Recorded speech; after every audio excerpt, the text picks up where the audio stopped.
It's the home of Shakespeare, football, and mushy peas. It's a place of happy valleys and friends in the north. It's gritty, outlandish. It's a cracker. If it has a heartbeat, you'll find it here.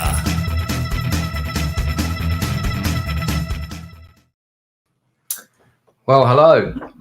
Happy New Year to one and all. I hope you had a fantastic see-in to 2023. Now, I was originally going to do this review tomorrow, but I wasn't sure what time the show was airing, and it turned out that Bates versus Post Office was actually available.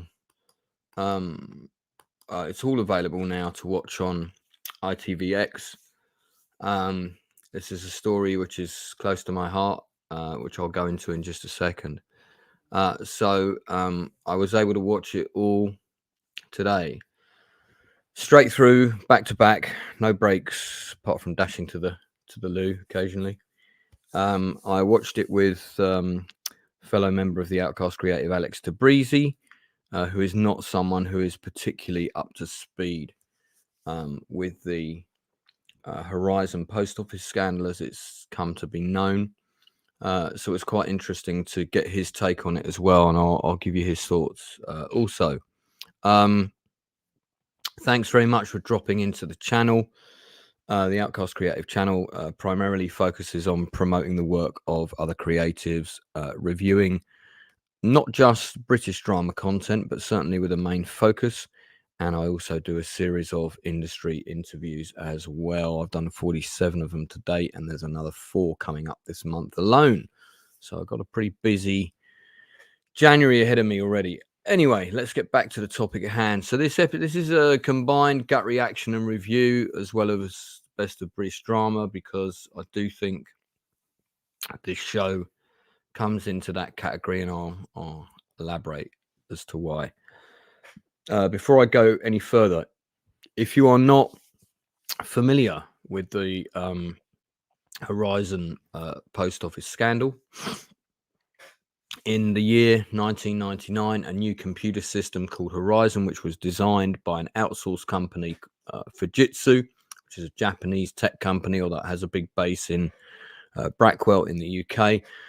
They pitched for and got the contract to computerize the entire post office network. The idea being that this would streamline all the data and the accounts for all the branches. The branches are run by sub-postmasters. That's their official title. They are effectively individual business agents, and they have to sign contracts which makes them legally liable for any money which goes missing from their branches. The idea behind this contract being to put off people from attempting theft. Now, the number of people that were getting prosecuted on a yearly basis for stealing from the post office, I'm talking about internal employees, was actually relatively small before Horizon came in. Once Horizon came in from the year 2000 onwards, these numbers of people that were being prosecuted on the basis of Horizon evidence alone expanded and went up pretty quickly. One of the people who refused to back down when he was accused of stealing money was ex-postmaster, well, he wasn't an ex at the time, Alan Bates, who had sunk all of his savings with him and his wife into running a sort of country-based post office in Wales, the perfect sort of retirement business opportunity. He didn't agree with the figures. He tried to dispute them. Ultimately, he was kicked out of his post office, but he didn't face a criminal conviction. He just refused them at every step. He was quite a stubborn individual, and just as well, as it turned out. Meanwhile, other postmasters all around the UK were also finding that amounts of money would go missing. Amounts would not balance at the end of the day, and there was a Horizon helpline, which was a completely inadequate technical support for the sub postmasters, where they could ring up and try and get assistance, technical assistance, to get the books to balance. One individual who called that helpline something like 91 times was Joe Hamilton, who's played in the show by the fantastic Monica Dolan. I'll come back to her in a bit.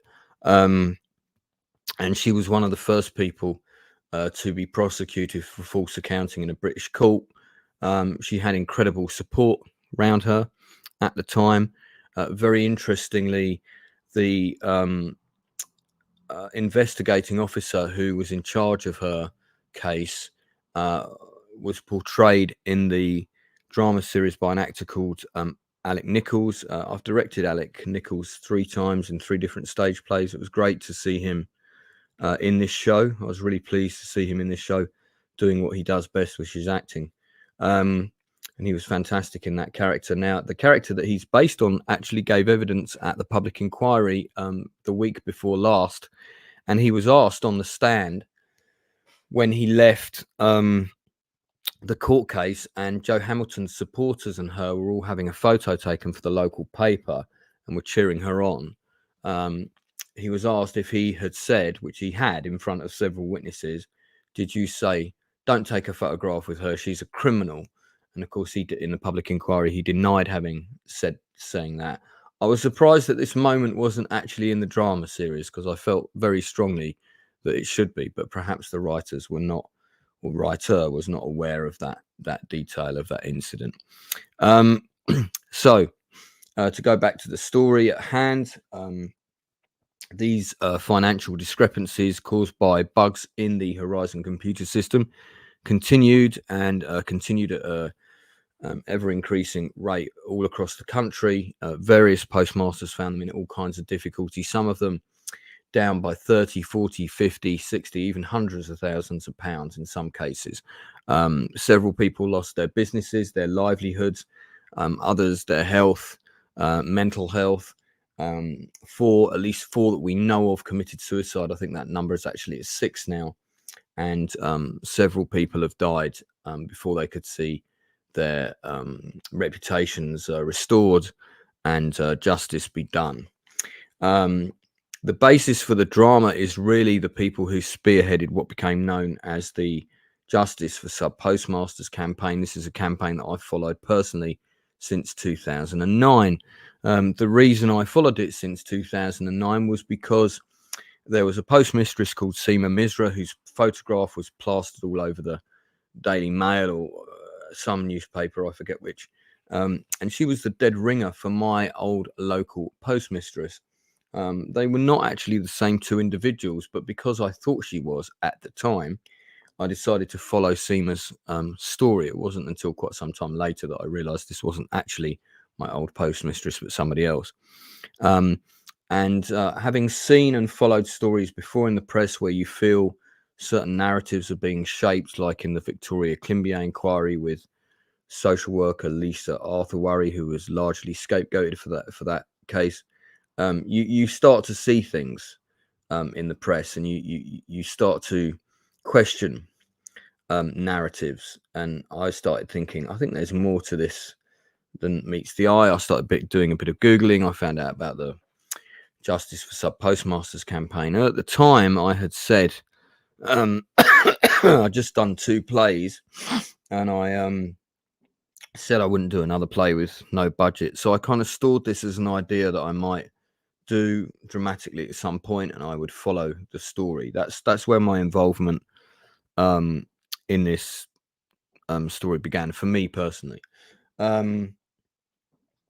Subsequently, that would result 2 years ago in me producing in 2022 False Accounts, which is a satirical play that covers the whole story in a very different style and narrative to the 4-part drama series I've just watched today. Mr. Bates versus Post Office covers a similar period of about 20 years, really with Alan Bates as the leading character, played by the wonderful Toby Jones, and his quest to bring postmasters, victims of this scandal, together and fight a campaign, an arduous campaign, against a giant, a financial giant that is essentially run by the government. they would find themselves facing obstacle after obstacle, suppression of evidence, witnesses that, of course, lied at every level, but they were also supported by whistleblowers. I've had a few contact me myself, and of course, a tremendous courage from the group of individuals concerned who've been impacted by the case. The cast for Bates versus Post Office, as you would expect in a British drama covering a topic of this kind of magnitude, is first class. We have the wonderful Toby Jones in the lead role of Alan Bates. Monica Doolan, who I just mentioned earlier, is absolutely fantastic as Jo Hamilton. I would say she probably steals the entire show. And for me, she is the standout performer of the show. Her performance is definitely BAFTA worthy.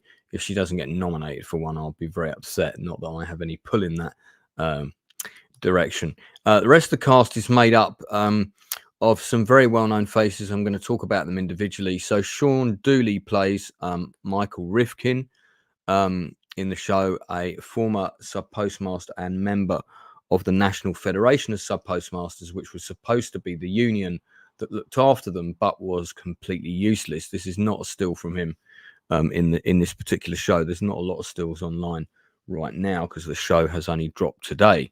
Sean Dooley plays, as I said, Michael Rifkin. The interesting thing about Michael Rifkin is as a Federation member, he actually did go to visit Fujitsu, and he witnessed firsthand Fujitsu employees accessing postmaster accounts remotely and changing figures in their accounts, proving that remote access was possible, and that basically all of the accounts of postmasters were unsafe, and therefore all the convictions were therefore unsafe, and Horizon evidence could not be relied upon in a criminal case. This was absolutely crucial and is an element that we covered both in our play, False Accounts, and is well covered and documented in the show. Sean Dooley is an actor that I really admire. I have followed his career since a movie I saw him in called Kandahar Break. He often plays kind of dads going through some kind of turmoil, or working class hero types, policemen. He's very good as Michael Rifkin here. He doesn't get a lot of screen time, but he makes the most of what he does, and we immediately know where we are with his character. Great in the supporting role. You also have Ian Hart, who is an actor I've met in Muswell Hill, who lives just up the road from me, if he's still there. Wonderful actor whose career I've followed for a really long time. Now, he's an unusual choice because he's playing a composite character of the 2 second site investigators, Ron Warmington and Ian Henderson. They were actually employed by the post office to remotely investigate with their forensic accounting techniques to see what was going wrong with Horizon and if the postmasters' cases had any validity. So both of their characters have been combined into one, which is a sensible suggestion or decision, because this narrative already has a lot of characters, a lot of actors, a lot of stories for you to follow. Ian Hart does a really good job of playing this kind of Ron Warmington, Ian Henderson combo, because both of them are very unique and interesting characters in real life. I've met them both. They did a fantastic job of standing up for the postmasters at the expense of their own reputations. And I think this is one of the things that's really interesting about this story, which is probably overlooked. And I mean, if we're talking about people that should get MBEs and CBEs, we're talking about the Alan Bateses and the Michael Rudkins of this world, and also the Ian Hendersons and Ron Warmingtons, because these are people who stood up for what's right in what has fast become the biggest travesty in British justice, against people who knew people were innocent and were putting them in prison nevertheless. So these people really should be the ones getting CBEs, not the likes of Paula Venables for her services to the post office, who on any given day, on her best day, is an utter conniving, despicable, evil human being, and unsurprisingly a member of the church. So you get what you pay for. The wonderful Alex Jennings, who's just a fantastic character actor, and many people will recognise him, of course, from his recent work in The Crown, is just absolutely wonderful as Lord MP James Arbuthnot, and I've met Mr. Arbuthnot as well. And he is one of the few MPs who actually stuck up for the postmasters. He believed them. He fought their case in the Houses of Parliament, and he took on Paula Venables as well. And despite initially believing her bullshit, actually called her to account. And there's a wonderful scene in the show where he does that. I have already talked about Monica Doolan. Adam James, Patrick Green, QC, great actor, often plays military roles, plays the primary barrister who represented the postmasters in court. The meat of his scenes are in episodes 3 and 4. Again, an actor whose career I greatly admire. He's always good value, and very much so the case in the show. Extremely well cast in the role. We also have, let me jump away from that trailer before I get ratioed. We also have Katherine Kelly as Angela van der Bogaard. I think she unfortunately was cast in that terrible Colin Stagg drama. I believe it was her as the undercover policewoman. That drama is incredibly factually inaccurate.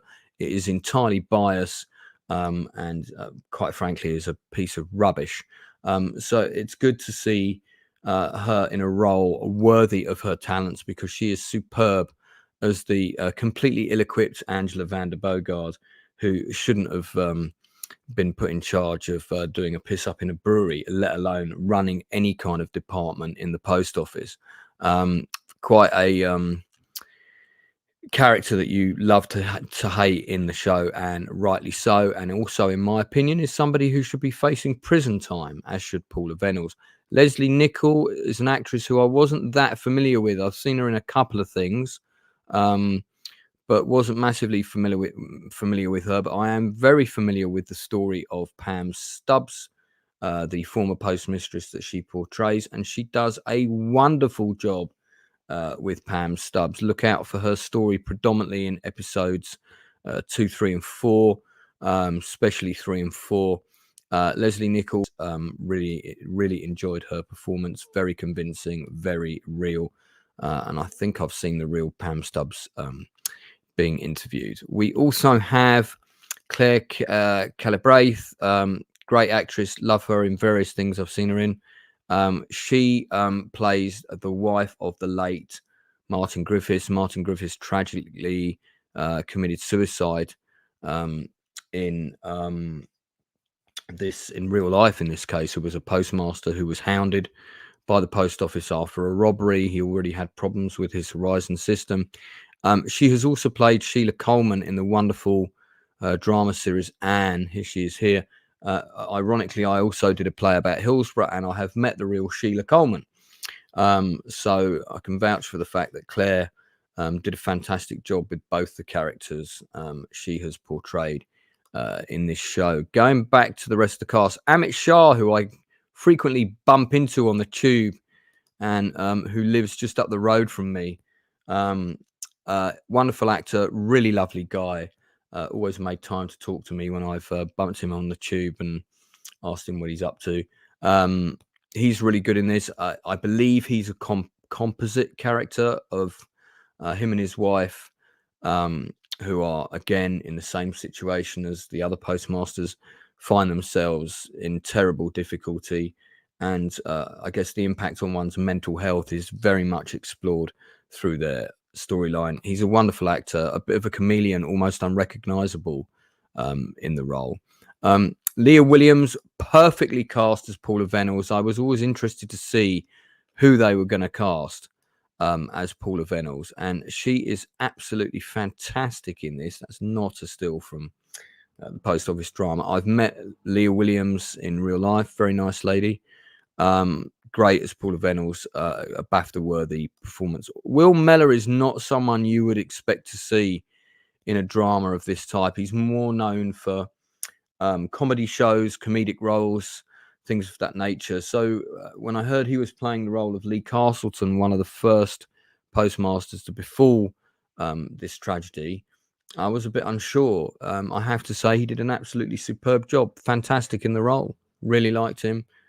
He's got a really good character arc along with the character of Alan Bates and Joe Hamilton. Their narratives, their trio, really the three postmasters that you kind of follow their storylines from start to finish. So Will Mellor, very good in the role. I'll just finish with the rest of the cast before I get on to the show. I probably won't have time to go through everyone. My friend Chris Rilson was in it. Nice to see Chris popping up in the show. Alec Nichols, I've mentioned already, who I've worked with before. I'm sure there are other people I should give a shout out to, but I think that's it for the most part. The show is directed by James Strong, who directed the entire show. He's done shows like Broadchurch, 11 22nd 63, which is the book based on Stephen King. He did Vigil, which is a series I'm not particularly fond of, I'll be honest, but a very competent nuts and bolts television director. The film has a really the series has a really nice visual style. They make the most of the Welsh landscapes. I'm not sure how relevant that was to the story, but I think that the key message there being that these people were still trying to have a life outside of what was going on, and the way that Alan Bates dealt with that was to embrace the beauty of nature and try and have this life outside of his campaign, which all but consumed him. But the film, the TV series looks great, really nicely done. There's nothing particularly sort of it totally suits the style of the narrative and the story of this type. There's no need to do anything particularly outlandish or bombastic or over the top. Gwyneth Hughes, the writing in the show is a bit of a mixed bag, I've got to be honest. I think the first episode in particular is extremely expositional. There's a lot of dialogue where the lines are basically very big statements, and it doesn't sound particularly natural. Now that by the time we get into episode 2, we really don't care because we are invested. And that's very important to point out. You've got to be invested in these people for this story to work. And Gwyneth Hughes does do a good job of juggling massive amounts of information. This is a very complex case, multiple storylines, multiple characters. And 4 hours is not a huge amount of time to tell this story. It really isn't. You need more. I would have said that this would have been better served as a 6-part or even an 8-parter, but I just dare say the money wasn't there for that. But this could have been a longer story because there are a number of things in the show that are missing, and I'm surprised that they're missing. There's no mention of the Panorama documentary, which was a key turning point and certainly was the thing that brought what was happening into the public view, public domain. People started, sitting up and paying attention, at least those with their finger on the narrative pulse of social justice.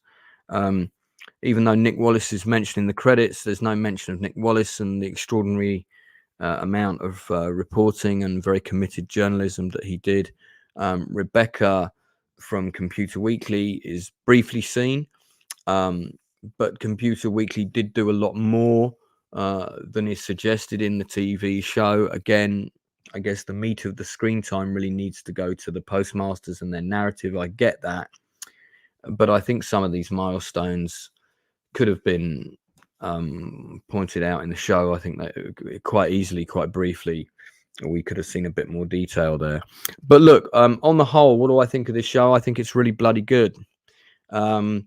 It does an extremely good job of telling a very complex story.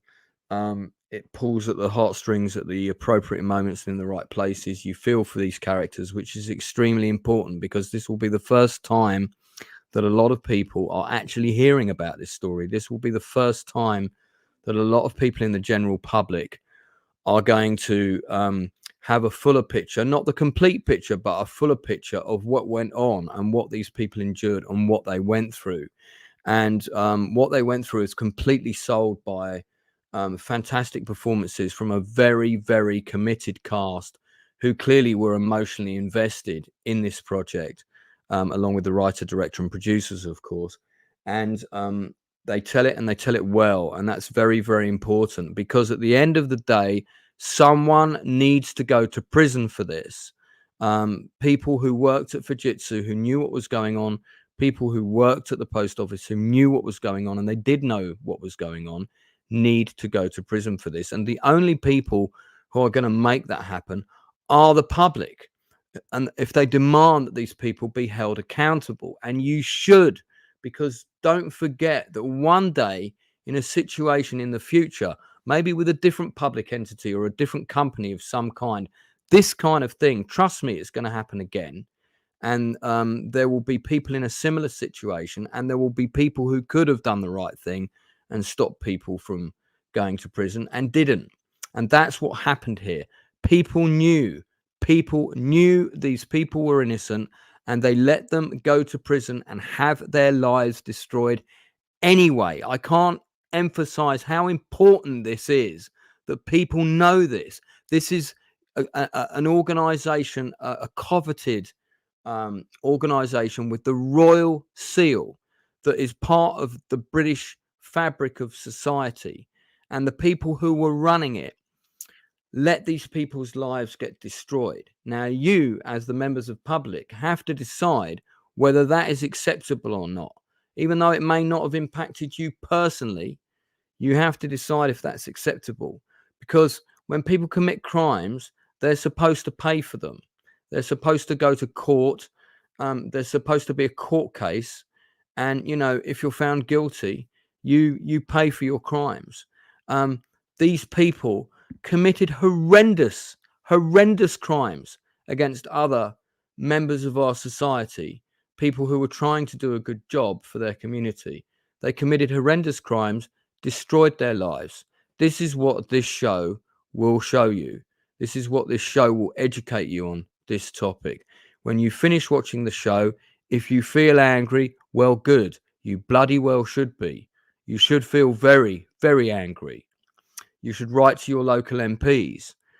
You should write to the Prime Minister. You should write to the Minister for Business. You should demand that the likes of Paula Venables and Angela van der Bogard see the inside of a courtroom and have to stand trial. And it's not just them. There's lots of other people. For everybody from investigators to lawyers that work for the post office and so on. The public inquiry is going on right now. It will be starting again in January. It's live streamed on YouTube. I suggest you watch it. I watch it every time it's on. I have it in the background when I'm working. Pay attention to it. It is full of nuggets of information, of stuff that you would find simply unbelievable.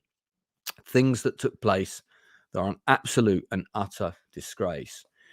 So, sorry, just getting a bit passionate there, because I feel very strongly about this subject, in case you haven't been able to tell. Should you watch this? Absolutely. Should you tell your friends to watch it? Absolutely, you should. Go onto IMDb, do a review of it, put a post about it up on your timeline. Spread the word. Show these people that you, as members of the British public, are behind them, are behind the campaign to see justice, to have their livelihoods, their reputations, and the financial money that they lost, that they had stolen from them, redressed, and redressed in full and properly compensated. Because the post office is dicking about so that these people die before they ever see the money that they're owed. You, the public, can help. Put your voice, make your opinion known. Put your voice on the internet. Do a post about it. Do a video about this show. Doesn't matter if you're connected to it or not. This is one of the biggest travesties in the history of our country. And we, as a nation and as a society, we should be putting our foot forward to support these people in any way that we can, to ensure that those people that are responsible find themselves on the sharp end of justice that they put these people through in the first place. So my congratulations to Toby Jones, Monica Dolan, Will Mellor, Gwyneth Hughes, James Strong, the various producers, of which there's a long list, on making an extremely important drama and bringing it out in a timely fashion, which can't have been easy. And I dare say lawyers' letters must have been going back and forth, but I'm very glad that you did. I was a little bit worried that when I saw the trailer for this show, that I thought, oh, don't know. The tone of it looked a bit off, but aside from the fact that you put some really terrible music on the titles, which tonally is just not right for this show, it is a very, very well made piece of drama. We should be seeing more stuff like this on our screens. My absolute sincerest compliments to the entire team behind it. My warmest wishes to all the postmasters who've been impacted by this terrible injustice.